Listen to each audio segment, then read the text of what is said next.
दोस्तों गोल्ड एक ऐसा इन्वेस्टमेंट ऑप्शन है जो कि सदियों से चला आ रहा है और आगे भी चलता रहेगा। और आज के टाइम पर तो गोल्ड की प्राइस इतनी तेजी से बढ़ी है कि इसने बाकी सारे इन्वेस्टमेंट ऑप्शंस को पीछे छोड़ दिया है और जिस किसी ने गोल्ड में इन्वेस्ट कर रखा था उसको अच्छे खासे रिटर्न्स मिले हैं। तो अगर आज भी आप गोल्ड में इन्वेस्ट करने की सोच रहे हैं तो ये एक बहुत ही अच्छा इन्वेस्टमेंट ऑप्शन है। लेकिन सवाल उठता है कि गोल्ड में इन्वेस्ट करना है तो कौन से गोल्ड में इन्वेस्ट करूं? क्या मैं गोल्ड की कोई ज्वेलरी बनवा लूं या फिर गोल्ड कॉइन बाय करूं? इसके अलावा भी और भी बहुत सारे ऑप्शन है, जैसे एसजीबी है, ईटीएफ है, म्यूचुअल फंड है और डिजिटल गोल्ड भी है जिसमें आप अपने यूपीआई ऐप्स के थ्रू भी आज के टाइम पे गोल्ड बाय कर सकते हैं। तो जब इतने सारे ऑप्शन हैं तो कौन से टाइप के ऑप्शन में हमें सबसे ज्यादा फायदा है और कैसे टाइप के गोल्ड में हमें इन्वेस्ट करना चाहिए, आज हम इसके बारे में डिटेल में बात करने वाले हैं। आप मान के चल सकते हैं कि अगर आप gold as an investment option देख रहे हैं तो ये एक पूरी मास्टर क्लास है जिसमें आपके सारे डाउट्स क्लियर हो जाएंगे।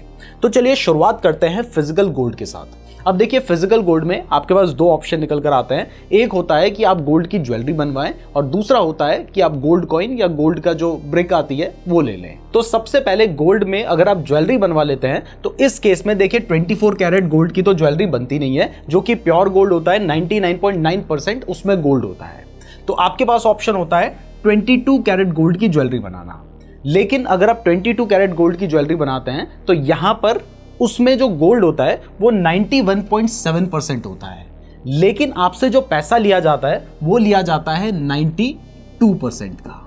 मतलब यहां पर आपसे थोड़ा सा ज्यादा पैसा लिया जाता है। इसके अलावा अगर आप गोल्ड की ज्वेलरी बनाते हैं तो उसमें मेकिंग चार्जेस ही कई बार 5 से 10% तक हो जाते हैं। साथ में जीएसटी पे करना है, मतलब बहुत सारे एक्सपेंसेस पहले ही हो जाते हैं। तो समझ लीजिए अगर आपने उसको 1.5-2 साल के लिए खरीदना है ना, अगर आप एज एन इन्वेस्टमेंट उसको खरीद रहे हैं तो वहां पर तो वो इन्वेस्टमेंट है ही नहीं, क्योंकि आपने पहले ही 8-10% उसमें ज्यादा पे कर दिए हैं। तो जो आपने 1-2 साल में कमाना था वो तो आप पहले ही दे चुके हो। तो अगर आप इन्वेस्टमेंट के नजरिए से गोल्ड की ज्वेलरी बाय कर रहे हो तो ये उतना अच्छा ऑप्शन नहीं है। और अगर फिर भी बाय करना है तो 22 कैरेट गोल्ड में तो चलो आपको 91.7% गोल्ड मिलता है, 92% के पैसे देने पड़ते हैं। लेकिन आज के टाइम पर कुछ ऐसे लोग हैं जो 18 कैरेट की ज्वेलरी बनवा लेते हैं। तो 18 कैरेट के केस में क्या होता है कि जो आपको गोल्ड दिया जाता है उस ज्वेलरी में 75% गोल्ड होता है, बाकी जो 25% होता है वो अदर मटेरियल होता है। लेकिन आपसे जो पैसे चार्ज किए जाते हैं वो चार्ज किए जाते हैं 76% के, यानी आप पहले ही 1% ज्यादा पैसे देते हैं। उसके बाद मेकिंग चार्जेस 5 से 10%, जीएसटी और भी बहुत सारे एक्सपेंसेस आपको करने होते हैं। और अगर किसी केस में आपने 14 कैरेट की ज्वेलरी बाय कर ली है जिसमें डायमंड वगैरह मिला के आपको ज्वेलरी दे दी जाती है, तो वहां पर उसमें जो गोल्ड होता है वो होता है 58.32%, लेकिन आपसे जो पैसा लिया जाता है वो लिया जाता है 60% का, यानी ऑलमोस्ट 1.5% आप पहले ही ज्यादा दे देते हैं। अब अगर 1.5% आपको परसेंटेज वाइज कोई बहुत बड़ा अमाउंट नहीं लग रहा है तो यहां पर सोचिए कि आप जब ज्वेलरी बाय करते हैं शादी वगैरह के लिए, तो शायद आप 8 या 10 लाख रुपए की ज्वेलरी खरीदते हैं, तो उस केस में ये एक बहुत बड़ा अमाउंट हो जाता है।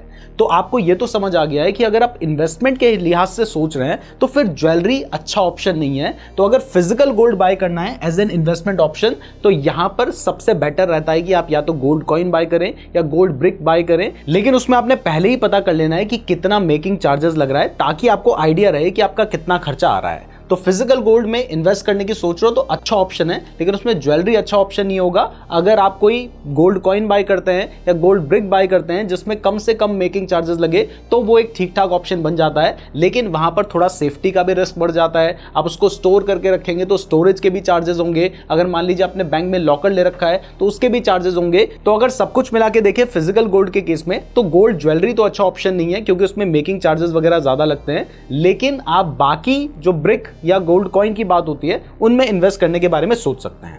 अब इसके बाद जो दूसरा गोल्ड में इन्वेस्ट करने का ऑप्शन है वो है गोल्ड एसजीबी, यानी सॉवरेन गोल्ड बॉन्ड्स। इसमें आप डायरेक्टली गोल्ड को बाय नहीं करते हैं, आप बॉन्ड्स को बाय करते हैं जो कि एक्चुअल में गवर्नमेंट सेल करती है और उसके ऊपर गवर्नमेंट आपको 2.5% का इंटरेस्ट भी देती है।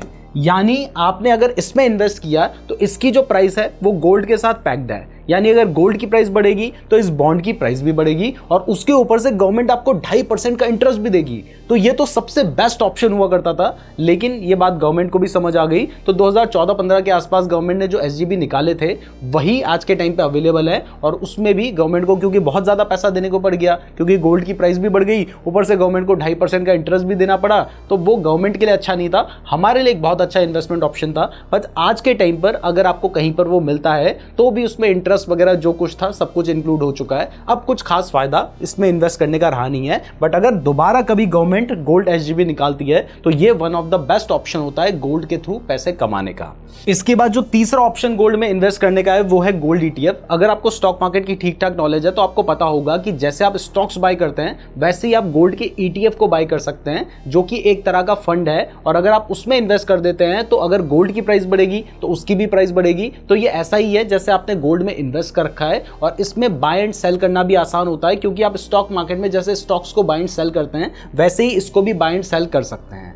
तो अगर आप इसमें इन्वेस्ट करते हैं तो मेकिंग चार्जेस ये सारे झंझट आपके खत्म हो गए, आपके पास एक अच्छा इन्वेस्टमेंट ऑप्शन निकल कर आ जाता है। और जैसे स्टॉक्स बाय कर रहे हो, आराम से जब मर्जी बेच दो, जब मर्जी खरीद लो, वैसे ही आप इसमें कर सकते हैं। लेकिन यहाँ पर प्रॉब्लम यह है कि अगर आप किसी गोल्ड ईटीएफ को बाय कर रहे हैं तो आपको वहां पर यह जरूर चेक कर लेना है कि उसमें लिक्विडिटी कितनी है, यानी कि आप उसे आसानी से बाय एंड सेल कर सकते हैं। क्योंकि कहीं ऐसा ना हो कि उसमें ज़्यादा बायर्स या ज़्यादा सेलर्स ही अवेलेबल ना हो, तो अगर आप बाय करना चाह रहे हैं तो बड़ी मुश्किल से खरीद पा रहे हैं, अगर सेल करना चाह रहे हैं तो भी बहुत मुश्किल से खरीद पा रहे हैं। तो ये चीज़ आपको चेक करनी पड़ेगी। और इसके अलावा अगर आप यहाँ पर बाइंग या सेलिंग करते हैं तो वो हमेशा लिमिट ऑर्डर लगा के कीजिएगा। अगर आप मार्केट ऑर्डर में बाय या सेल करना चाहेंगे तो वहाँ पर आपको महंगा खरीदना या महंगा बेचना पड़ जाएगा, जिससे आपको नुकसान हो सकता है। मतलब वैसे नुकसान नहीं, थोड़ा सा ऊपर नीचे आप बाइंग सेलिंग कर सकते हैं। तो इसलिए आपको इस चीज का ध्यान रखना है। इसके बाद चौथा अच्छा ऑप्शन है, आप गोल्ड के म्यूचुअल फंड में इन्वेस्ट कर लो। आप डायरेक्टली गोल्ड में इन्वेस्ट करने की सोच रहे थे, मेकिंग चार्जेस, उसको संभालना, ये सब कुछ झंझट, अगर आप वो कोई भी झंझट नहीं लेना चाहते तो कई ऐसे म्यूचुअल फंड हैं जो पूरा अपना जो एसेट्स हैं वो गोल्ड में रखते हैं। तो आप क्या कर सकते हैं, आपने उन म्यूचुअल फंड में इन्वेस्ट कर दिया, अब अगर मान लीजिए गोल्ड की प्राइस बढ़ेगी, उस म्यूचुअल फंड की प्राइस बढ़ेगी, तो आप प्रॉफिट कमा सकते हैं। बट इसके लिए जो म्यूचुअल फंड कंपनीज होती हैं वो थोड़े बहुत चार्जेस आपसे लेते हैं। तो ये भी एक अच्छा ऑप्शन है। अगर आपको कोई भी झंझट नहीं लेना, फिजिकल गोल्ड की टेंशन भी नहीं लेनी, तो आप गोल्ड म्यूचुअल फंड में भी इन्वेस्ट करके रख सकते हैं। अब इसके बाद फाइनली आज के टाइम पर बहुत ज्यादा पॉपुलर, हर कोई जिसको प्रमोट कर रहा है, वो एक ऑप्शन निकल कर आ रहा है जो कि है डिजिटल गोल्ड। इवन ये इतना कॉमन हो चुका है कि आपके पास जो भी यूपीआई एप्स हैं आप उनके थ्रू भी डिजिटल गोल्ड को बाय कर सकते हैं। वहां पर कोई फालतू का झंझट भी नहीं होता। लेकिन इसमें एक प्रॉब्लम है, और वो प्रॉब्लम यह है कि सबसे पहले तो यहां पर आप जब गोल्ड को बाय करते हैं तो उस टाइम पे प्राइस अलग होती है, जब आप गोल्ड को बेचने जाएंगे उस टाइम पे प्राइस थोड़ी सी कम होगी। तो इसमें आपको जो मार्कअप चार्जेस देखने को मिलते हैं उसकी वजह से प्राइस ऊपर नीचे हो सकती है। इसके बाद दूसरा सबसे बड़ी प्रॉब्लम है डिजिटल गोल्ड के साथ कि अगर आप किसी ऐप के थ्रू डिजिटल गोल्ड बाय करके रखते हैं तो यहां पर आपसे स्टोरेज चार्जेस भी लिए जाते हैं।